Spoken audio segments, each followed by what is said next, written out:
Well, hello everyone. Welcome to another live stream on the History Podcast. And today I'm joined by Professor James F. McGrath. And today we're going to be talking about the Gospel of John in Mandaean literature.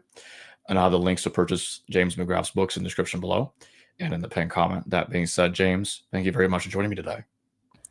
Thank you for having me back again, Jacob. Yeah, thank you for coming back on.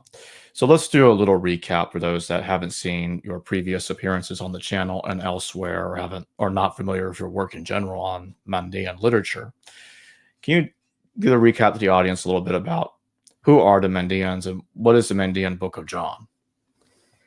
Yeah, so hopefully nobody has heard that said. I don't know who those people are and tuned out by now.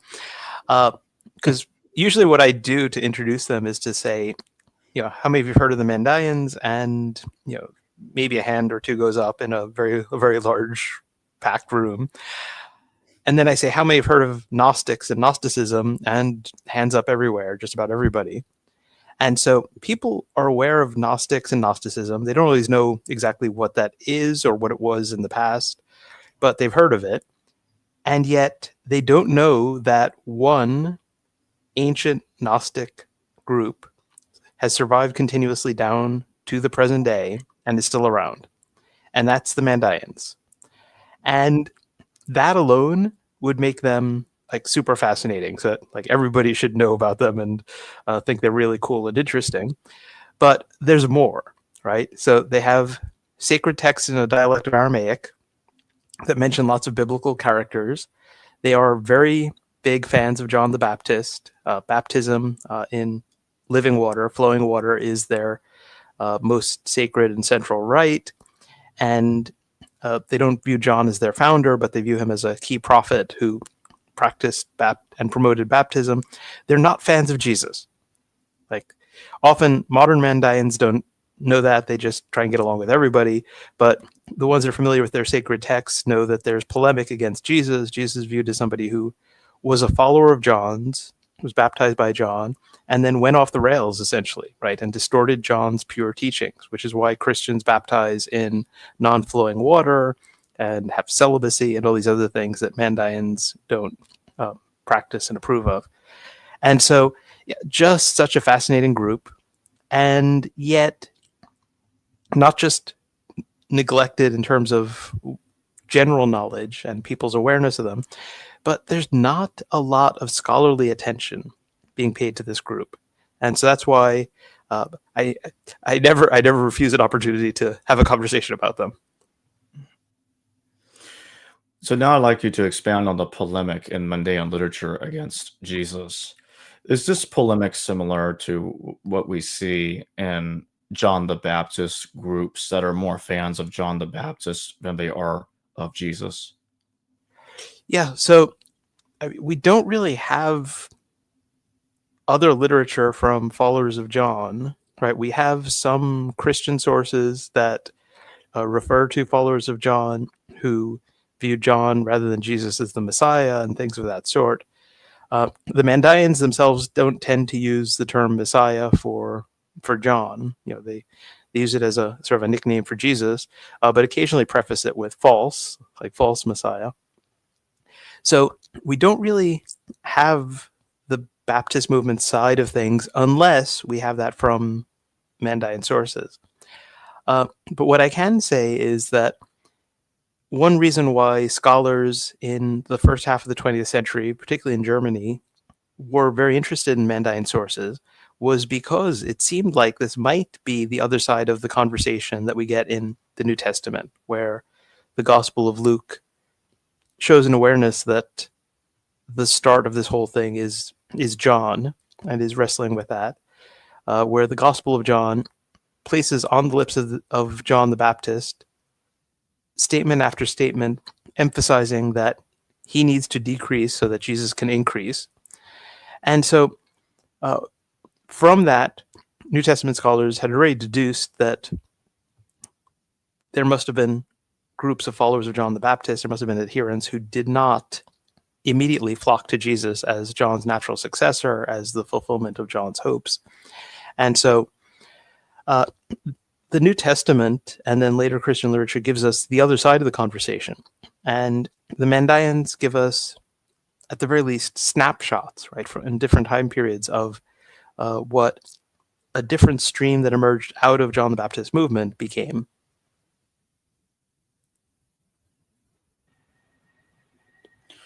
So, is the suggestion that the Mandaeans are making are they saying, because some people say that they're saying that John the Baptist is the Messiah, and a lot of this comes from external interpretations of Mandaeans from common people today that look into it and don't really fully understand the group and their views.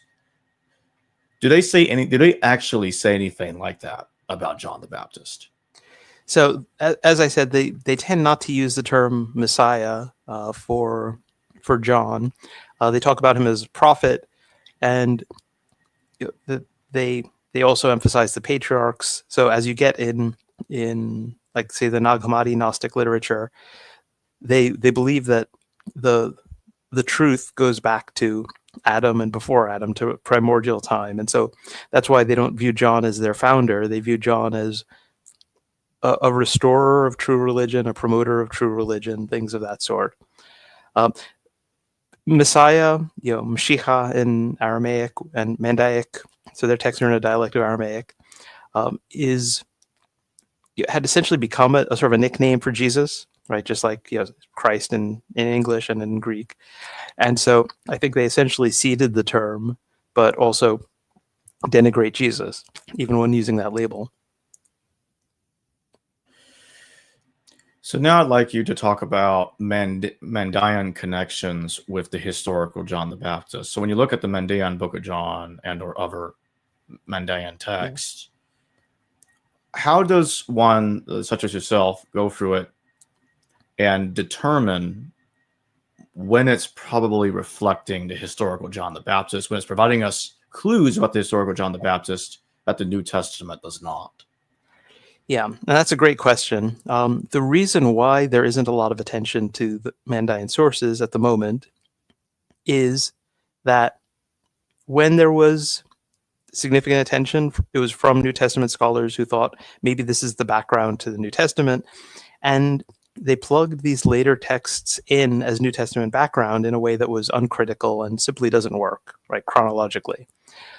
Mandaean texts, if our lists of copyists are to be believed, go back to maybe the 3rd century, right? And so they're about the same age as Nag Hammadi texts, similar to, say, the Mishnah, right, which is around 200.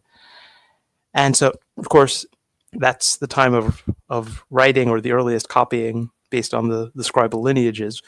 They might be earlier, but we don't know that. But we can't confidently trace these back to the historical John directly. And so we have to look at them and ask, do they tell us anything about John? And some aren't even asking that question because they're later, and some really implausible ideas about Mandaean sources have become sort of widely circulated among New Testament scholars, such as that they might have borrowed John late in order to get in with the Islamic authorities. The texts, certainly praise John, but they denigrate Jesus and occasionally Muhammad, and clearly are not fans of Islam any more than of Christianity. And so, just the fact that they like John the Baptist is not going to be sufficient to endear themselves to the Islamic authorities. And the sources themselves, I mean, we have texts that have no Arabic loanwords in them, right? There are some that do, and there are some that clearly have been edited and interpolated and expanded during the Islamic era. But some have no Arabic loanwords, which is not something you get after the arrival of Arabic in Mesopotamia and Persia and the places where the Mandaeans were. So what scholars need to do with these sources, and what I try to make the case for, is to treat them the way we've come to treat, at least, and some of us have come to treat, sources like rabbinic literature, right, or the Nag Hammadi texts. We can't just treat these later texts from centuries later as though they give us perspectives that were around in the time of Jesus, precisely as they would have existed in the time of Jesus. On the other hand, these reflect traditions that emerged in the same time period and developed out of those things, right? And so in my recent book, John of History, Baptist of Faith, I use a comparison, in fact, two comparisons as a thought experiment. On the one hand, I point out that we shouldn't be ignoring like the Talmud and Mishnah just because they're later, right? The misuse of them as New Testament background in earlier times, the uncritical plugging of them in as though they are simply the world of Jesus and the Judaism of Jesus' time was a problem. But ignoring them as though they don't usefully contribute to our reconstruction of the New Testament context is also a problem. And one thing that would be easy to miss is that if we didn't have the New Testament Gospels, sources like the text from Nag Hammadi would actually, if we study them carefully, we might be able to deduce that they could tell us a lot about sayings of Jesus. And there are things that we could trace back to him. I mean, we get them in a distorted form, right? Centuries have passed, but also they reflect a Gnostic perspective, which I don't think was the view of Jesus or John for that matter. And so what I think we need to do is to do the painstaking, careful work of looking through them, and doing what scholars do with ancient sources and with any sources, which is to ask, does this reflect the time in which this text seems to have taken the form which we now have it? If it seems to be drawing on earlier tradition, can we tell from when? I mean, the Gnostic texts from Nag Hammadi give us good examples of this, right? We have a negative view of Judaism, of the creator God, things like that. And yet, time and again, there are things that reflect the Jewish context of Jesus, which wouldn't be in there if this was entirely the creation of the 3rd century by a group that doesn't like Judaism. And so things like that provide evidence for the fact that we're dealing with something that is developed out of something that was at one point different, and we can trace it back. And so there hasn't been the kind of sustained, careful attention to these texts that would allow us to to point out a lot of sayings as directly from John, let's say. But there are some that are just fascinating in terms of how they intersect with things that we also find in the New Testament, right? So as a group that doesn't like Jesus, they're probably not going to be directly borrowing from him. And yet we have a saying that says, when you give, don't let your right hand know what your left hand is doing. Don't let your left hand know what your right hand is doing. That's found in the Ginza Rabbah, the Great Treasure, which is the most important Mandaean sacred text. And so a similar saying is found on the lips of Jesus in the New Testament.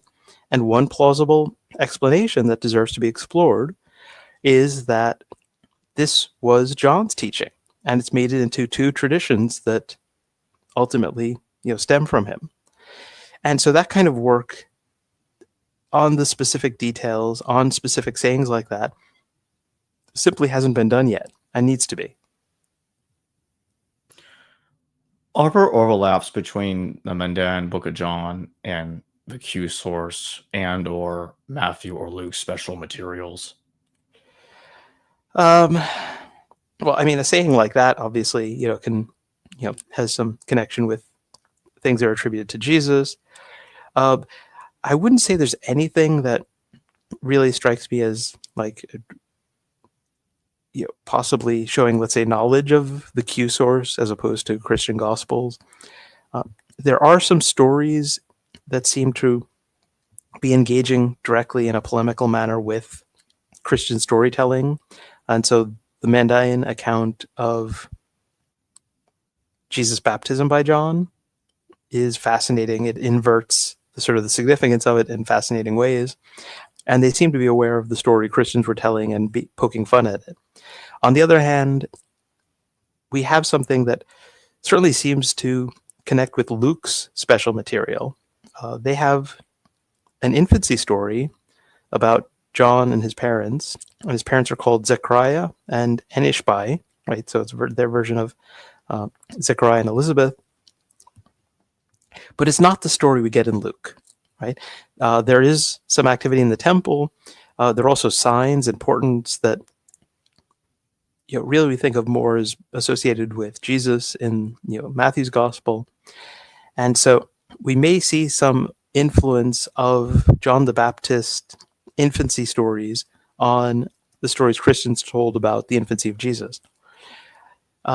Some of the ethical teaching attributed to John, as I said, there's some similarities with things attributed to Jesus, but nothing that I would treat as or draw the conclusion is directly connected with, say, the Q source. So based on the evidence that there was stuff added to the Mandaean Book of John over a long period of time, and I think at one point, I think it's just either in our first, I think this was probably in our first discussion that we had about it with Charles Haverhill. If I remember correctly, something was brought up about the Mandaean Book of John dating material within itself to like the 1st century or possibly even earlier. So based on all of that, does that indicate that the Mandaean Book of John was continuously being added to for like all the way from when it started being written down originally and then added to over a long period of time for many centuries later? Yeah, I think we do need to draw that conclusion. So other texts, the Book of John less so, but there are texts like the Great Treasure where there are scribal colophons, right? So lists of copyists at various points throughout the work, right? And so that is one of the things that indicates to us that that is a compilation, right? So multiple texts that were once separate were brought together into one book. We get that in some of the scrolls as well, in the collection of prayers that E.S. Trower translated, known as the Canonical Prayer Book. In the case of the Book of John, what our study did, and particularly what Charles Haverhill worked on as part of our project to translate the Book of John with a critical edition and commentary, was he took a close look at the grammar of each chapter, and he did it on a chapter-by-chapter basis. There's probably room for an even finer level of analysis, right, looking at passages and going verse by verse. But he saw that different chapters, different tractates, if you want to call them that, right, because they really are quite separate for the most part, have different grammatical features, right? So if we were to take, start with like Old English and then you get to Shakespearean English and then get to modern English, you could look at a work that had material from all these different time periods and simply based on the grammar recognize that it was not all from the same time period. And so some parts of the Mandaean Book of John are similar to the Syriac New Testament, right, known as the Peshitta. And its grammar is like that, right? And so is getting us quite close to New Testament times, to the time of the earliest copyists of some of these texts. And other things reflect something closer to the modern spoken versions of Mandaic that persist in a few places and that there are a few speakers of. So clearly this is not all of one piece, right? It has been continuing to grow and evolve over time. And so there are fascinating questions that should be asked about that. For instance, was the John the Baptist material at one point like the whole of a Book of John, right? Was it like a Gospel of John the Baptist in essence, right? That had his infancy and had all this material about him. And were the other things added later? Was any of the material that's found in the Ginza Rabbah, right? There's this section of teaching, ethical teaching and proverbs essentially of John, attributed to John. Was that at one point part of that, or did that always circulate separately? And so here too, there are grammatical clues, strong grammatical evidence about the composite nature of the work. And we can add to that the fact that there are places where, for instance, it's talking about Judaism, right? There's a lot of polemic against Judaism. And then it suddenly turns and says, and the Arabs got circumcision from the Jews, and then it's going on about the Arabs and criticizing them. And it's clear that that's secondary, right? That this was a religious tradition that was engaged with Jewish neighbors and essentially a Jewish environment within which they found themselves. And only later was some of this material adapted and supplemented in order to address the Arabs and Islam. And so while the latter part, that's addressing the Arabs and their practice of circumcision, shows that it was redacted and continued to be expanded into the Islamic era, the very fact that that's an addition that needs to be made in order to address Islam shows very, very clearly that this is a pre-Islamic work that has continued to grow subsequently.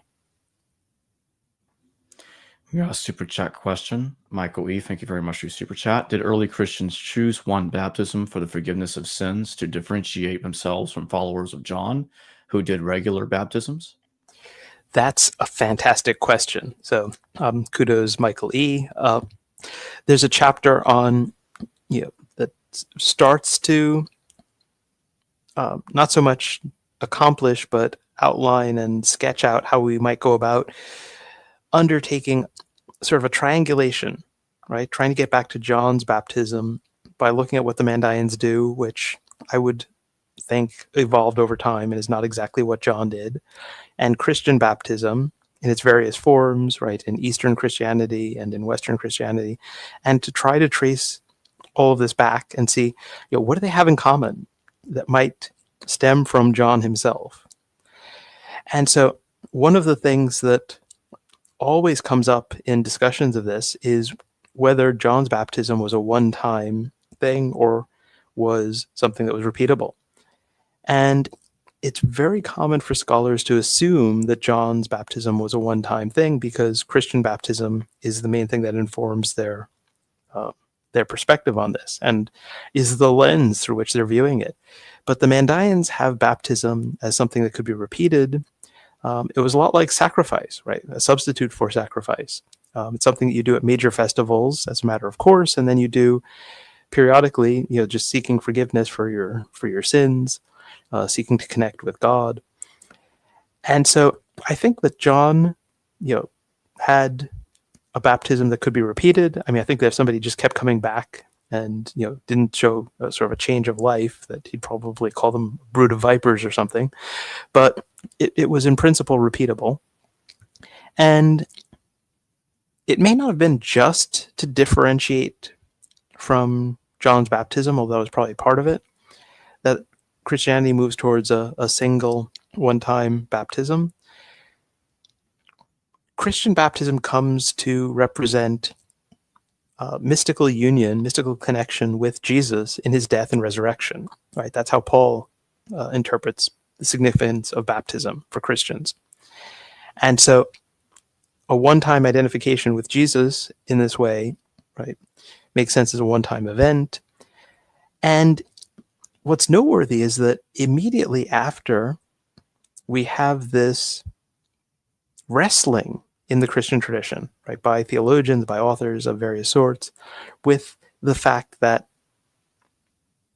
post-baptismal sin is now a problem, right? In principle, with John's repeatable baptism, you were baptized again, and you could, there's a sort of a baptism for the dead, sort of a final immersion, right, at the time of death, or, that prepares one for one's journey into the afterlife. I can't help but wonder whether that has any connection with what Paul alludes to in 1 Corinthians. But Christianity was struggling with this, and I think precisely because they turned it into a one-time action. And so I do think that's a Christian innovation, to distinguish themselves from John's baptism, but also to connect this directly with Jesus in a way that John's baptism obviously was not. Do you think this earlier form of the Mandaean Book of John had any contact with any of the New Testament texts? In other words, is it conceivable that some of the New Testament texts could have used it as a source, or vice versa, it used them as a source in its much earlier form? Yeah, another great question. And so to come back to two examples that I mentioned, in the Mandaean Book of John's version of John, the baptism of Jesus by John, you even have the spirit, who is a malevolent figure, right, coupled with the demiurge Adonai, who comes down at the baptism, and you get a heavenly letter essentially delivered to John, but it's not saying, "This is my beloved son." It's reassuring John, saying, "Baptize the deceiver." It's John is hesitant to do it because he's got a sense that Jesus is going to be bad news, and he gets a voice, essentially a message from heaven saying, "It's okay. It's on us, as it were. Right? Go ahead and do this." And so we get a sense that Mandaeans were wrestling with, why would John have baptized this person? And so in their telling of the story, I gather there's been enough back and forth that they know what Christians are saying about Jesus' baptism. On the other hand, the version of the infancy is so different that it seems like it's working independently, right? I can't imagine that you could be starting with what we find in the Gospel of Luke about John the Baptist and turn it into that. Any transformation is in theory possible, but it's not an obvious one or a straightforward one by any means. And then there are also things that suggest that some of what we get in Christianity about Jesus may reflect traditions about John. It's interesting that in the Proto-Evangelium of James, towards the end, we have this Baptist infancy material. I think there's Baptist infancy material throughout the whole book, sort of underpinning it and being transformed in it. But at the end, it's clear that we're dealing with something closer to the original form of that Baptist infancy material. And it has Elizabeth and her child like fleeing into the wilderness from this threat. And it's very similar to the story, right, that's told in symbolic form in the book of Revelation, right, where you have a woman fleeing from the dragon that's pursuing her. And so it seems like there's a tradition of storytelling that goes back before either of these.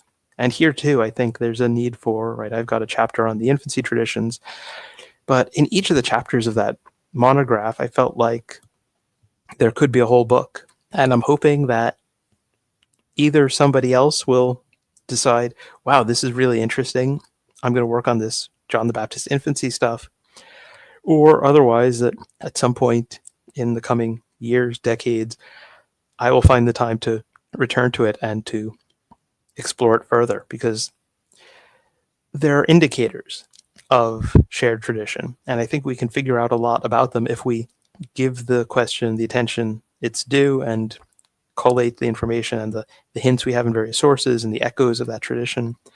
But it's going to take sustained, long-term, careful attention, and the question hasn't even been given that for the most part.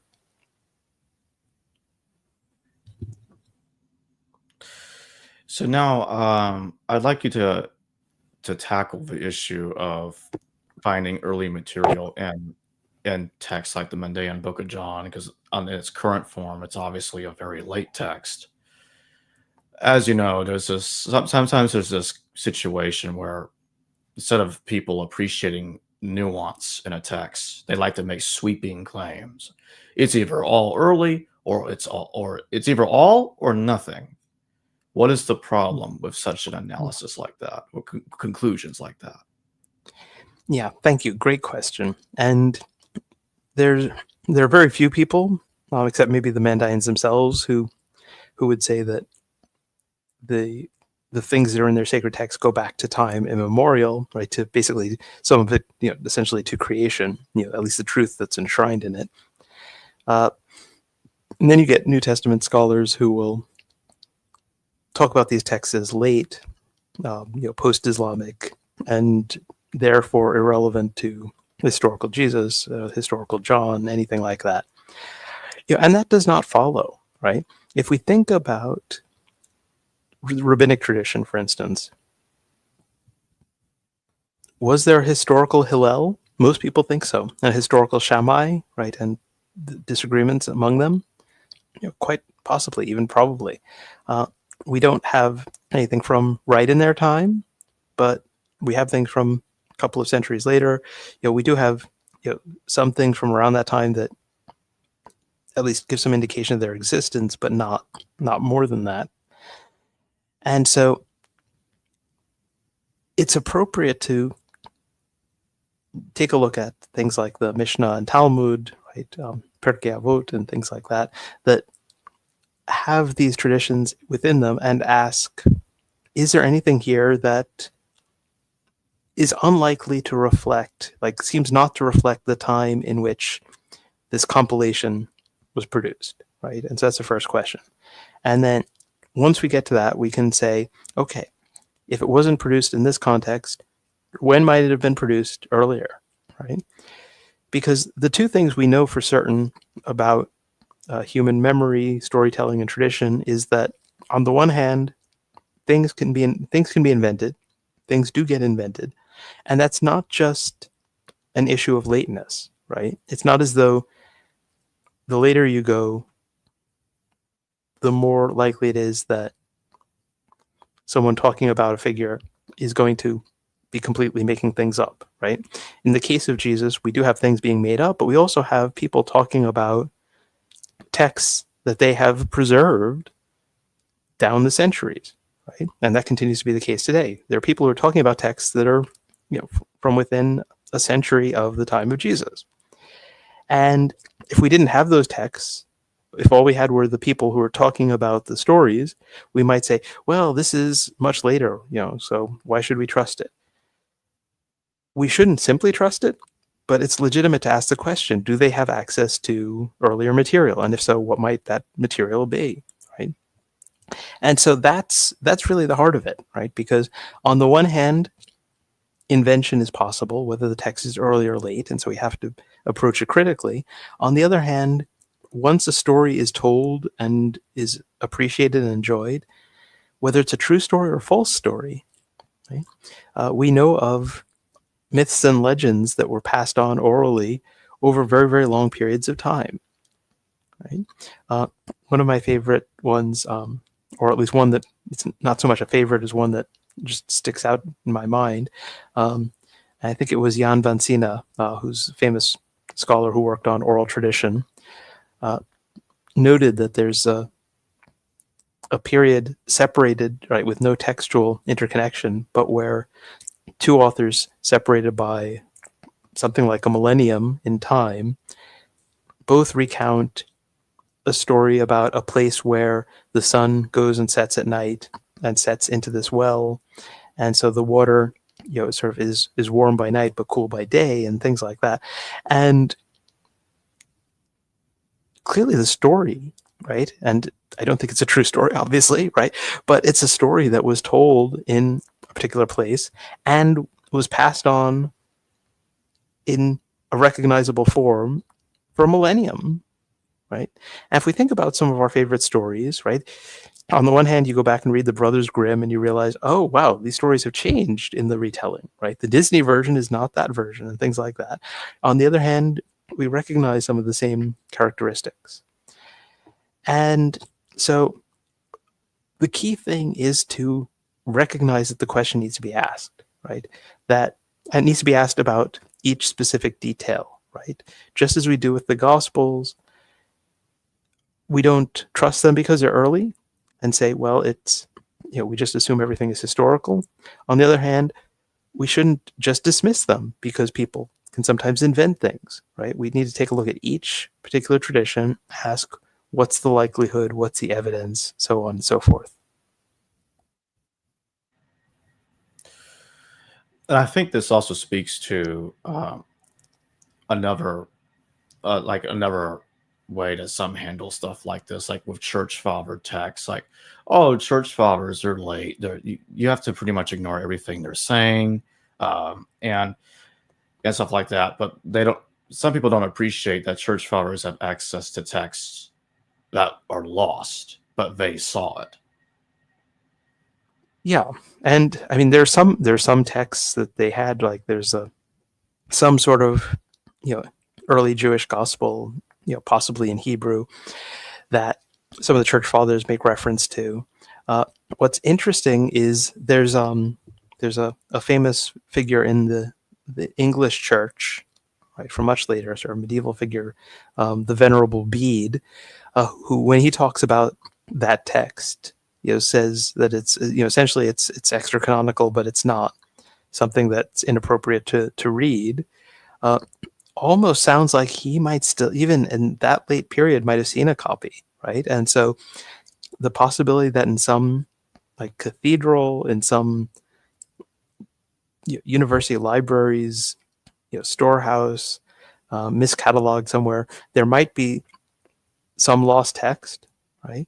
I sometimes wonder whether, in, let's say, in the Syriac, among the Syriac texts of the church in Kerala, or in the Middle East somewhere, where there might not be something that is just labeled as like collection of the sayings of Jesus, and it turns out, oh gosh, look, this might be the Q source translated into Arabic or something like that, right? And so the possibility that there are things around even now that might turn up is a fascinating one. But yes, we know that the church fathers had access to things that we no longer do.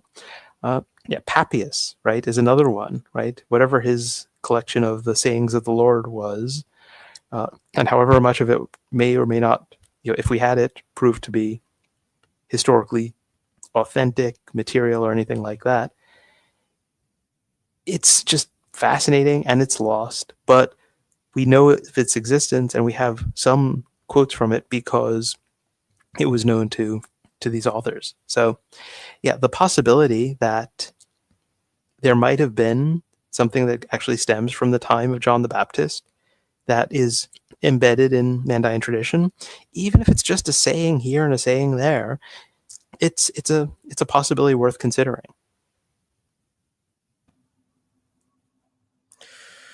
Does the Mandaean Book of John contain parallels of apocryphal literature that talk about John the Baptist at all?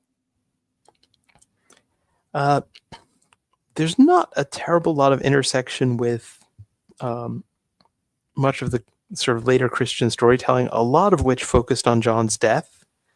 And the Mandaean Book of John, one of the interesting things about it is that it just doesn't even narrate John's death. And where we do get John's death in Mandaean storytelling, it's essentially a peaceful death, like a light world figure comes to him, for baptism in the form of a child, and then basically takes him out of his body.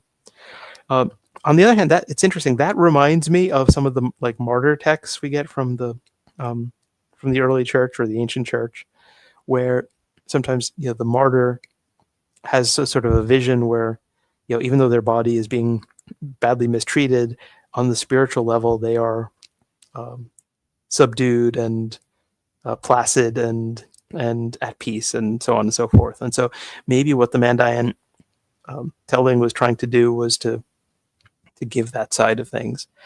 But I do think that in the infancy material, there are things like, in particular in the Proto-Evangelium of James, as we've talked about, where there are connections with some of the John the Baptist material. But yeah, it's interesting, and I've often expected to find more, and it may be that as we keep looking at things, we might find more.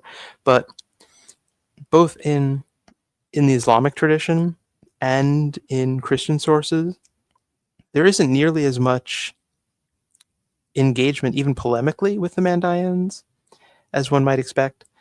And I think probably the reason for that is that during much of their history, they probably were an esoteric group, right? So essentially a secretive group that had a secret teaching. They seem to have existed within the context of a Jewish community in which what they believed and what they practiced was not like widely known. And so it's sort of between the 8th century, 9th century, that sort of time period, that we first start to get like Syriac Christian authors.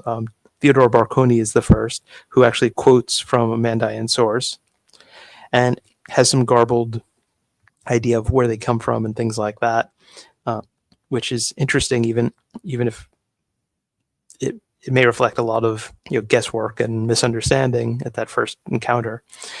So yeah, there's not as much direct interaction as one might have expected, and that in itself deserves further study, right?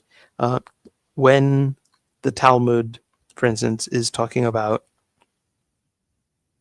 teachers of things, doctrines that need to be polemicized against, it often doesn't talk about them because you don't want to give anybody any hints of this thing that might make it seem attractive, and so they just are always very vague.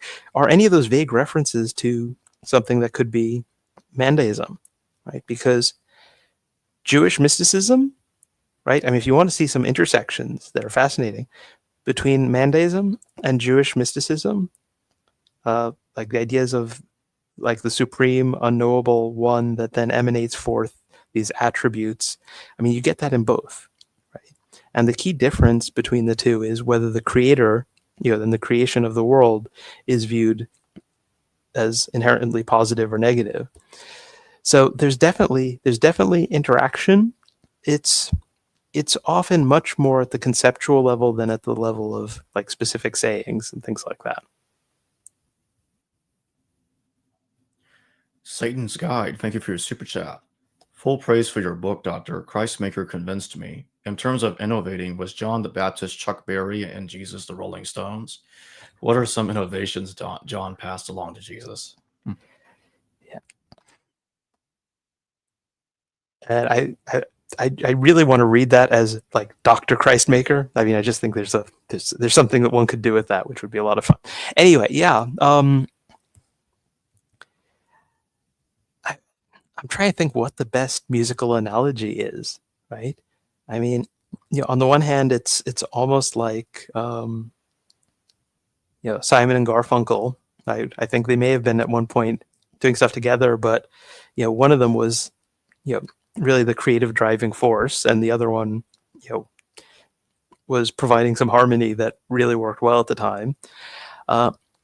It's interesting that the Gospel of Matthew, even though it adds on the lips of John the saying that none of the other Gospels has, and that we have no reason to think John actually said, you come to me, I need to be baptized by you, right? And that whole thing.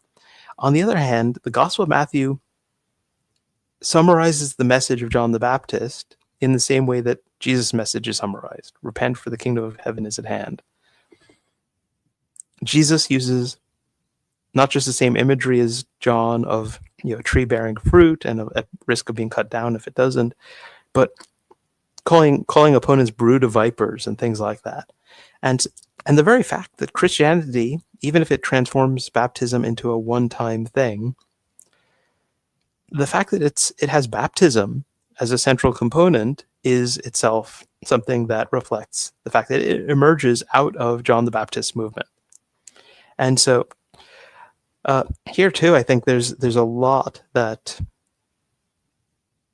depends on John in Jesus, and that even where Jesus innovated, he was building on a foundation that John had laid.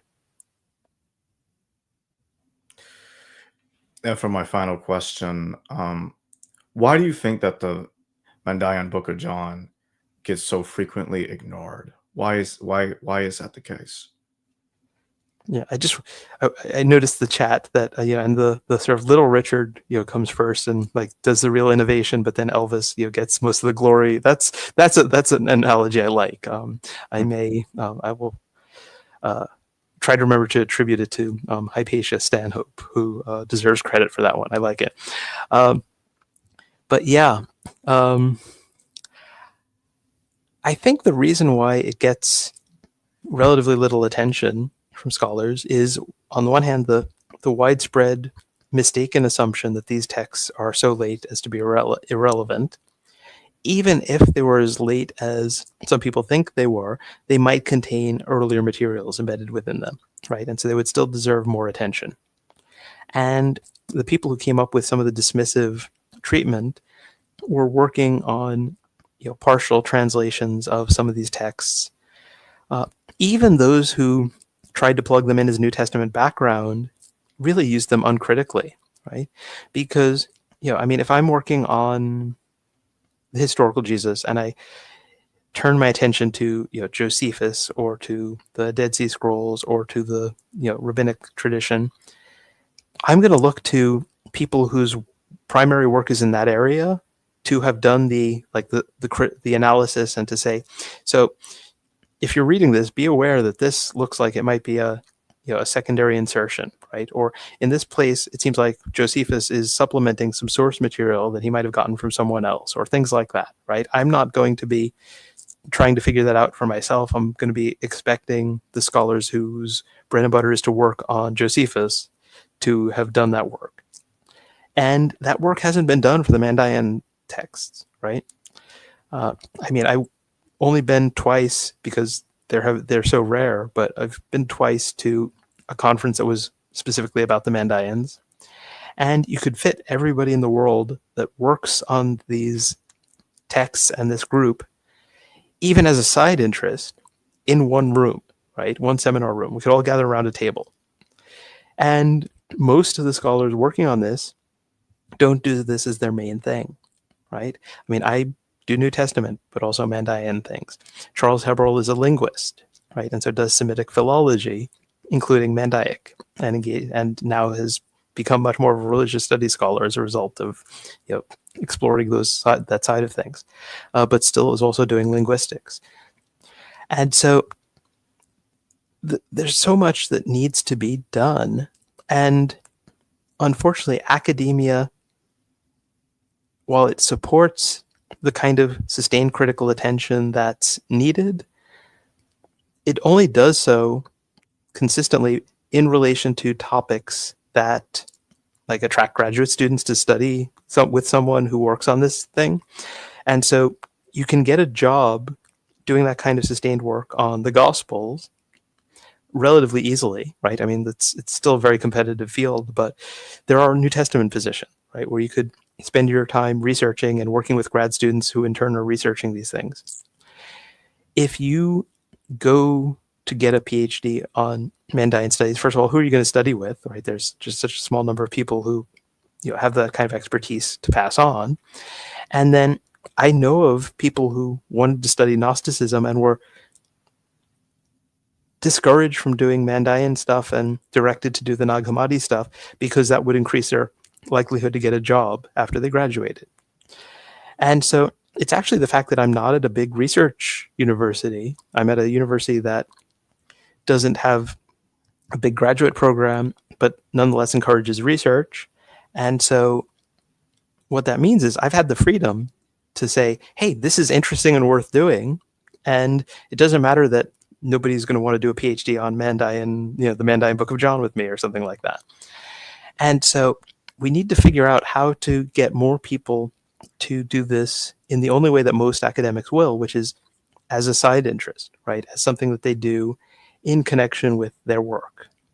And there are indications that there are people who recognize the importance of this, who will do work on Manichaeism and also engage with Mandaean sources and how they relate, who work on Jewish mysticism, and we'll talk about the Mandaean tradition as clearly related and possibly preserving earlier forms of some of this stuff. Myself working on New Testament. And so the only thing I think we can realistically hope for in order to address the neglect is for however many people I can persuade, or many people listening to this who are, I don't know how many New Testament scholars will be listening, or scholars of Judaism or of Islam or anything else, but do something on this, right? Figure out the point of intersection between the thing you work on and a place where you're looking at the Mandaean stuff would be worthwhile, and contribute, right? One thing what got me hooked on this, because I've more than once dabbled in something, like written a paper or presented on something that I thought was interesting and not pursued it further. I went to this conference, right, the first one I went to, wondering whether I'd even fit in because I'm a New Testament person. And not only did I fit in, but I was made to feel very welcome. And almost everybody else there was exactly like me, doing this as something they do in addition to some other area that's supposedly their main field.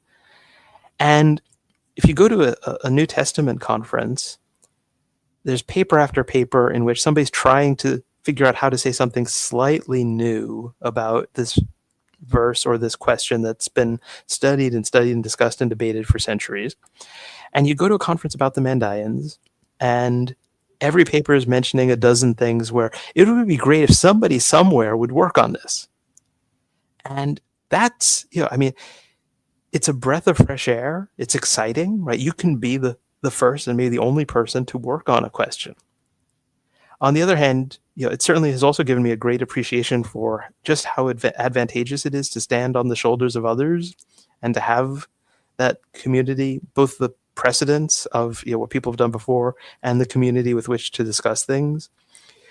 But there's room. There's exciting stuff here. There's really, really interesting and important stuff here. And we just need, a few more people to sort of jump on the bandwagon and, say, I'm had to publish some things. And I'm hoping that as I continue publishing things related to this, that some more and more people. I've been talking with a colleague in Islamic studies about where why Muslims and Mandaeans share in common calling John Yahya, which you don't get in Christianity or anywhere else. And he's just been blown away by this and is really excited by it. So there are contributions to be made not just to study of Christianity and Christian origins, also, as I mentioned, Jewish mysticism, but Islamic origins and history and other topics as well. I'd like to remind everybody just real quick before we close, I have the links to purchase James's books in the description below in the pinned comment, including the Mandaean Book of John. And that being said, James, thank you very much for joining me today. Thanks so much. It's been a pleasure talking to you as always. Hello viewers, thanks for watching this video from the History Valley YouTube channel. Please don't forget to subscribe and hit the notification bell. And if any of you wish to further support this channel, please consider checking out this channel's Patreon page and becoming a patron, and or donate through PayPal or through Super Chat during your live stream. Thank you.